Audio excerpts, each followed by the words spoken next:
ભારતીય રહેવાસીઓની ડંકી રૂટ દ્વારા ગેરકાયદેસર રીતે અમેરિકા જવામાં મદદ કરનારા ટ્રાવેલ એજન્ટોની ઓળખ કરવા માટે ઈડીએ તાજેતરમાં અમેરિકાથી દેશ નિકાલ કરાયેલા 11 ગેરકાયદેસર ઇમિગ્રન્ટ્સને મંગળવારે સમન્સ મોકલ્યું હતું. જણાવવામાં આવી રહ્યું છે કે ઈડીએ આ ગેરકાયદેસર પ્રવૃત્તિ દ્વારા કમાયેલા નાણાંને શોધી કાઢવા માટે prevention of money laundering act હેઠળ પણ તપાસ શરૂ કરી છે. વિશ્વસનીય સૂત્રોના જણાવ્યા અનુસાર ઈડીએ આ 11 વ્યક્તિઓને અલગ અલગ તારીખે જલંધર ઓફિસમાં હાજર થવા માટે કહ્યું છે.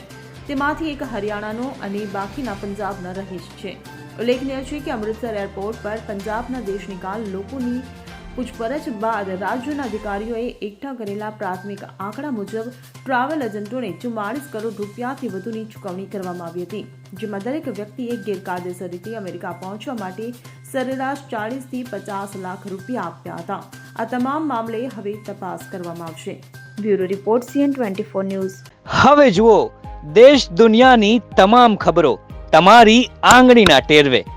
ઉઠાવો મોબાઈલ અને Google Play Store પરથી ડાઉનલોડ કરો અમારી CN24 ન્યૂઝ મોબાઈલ એપ.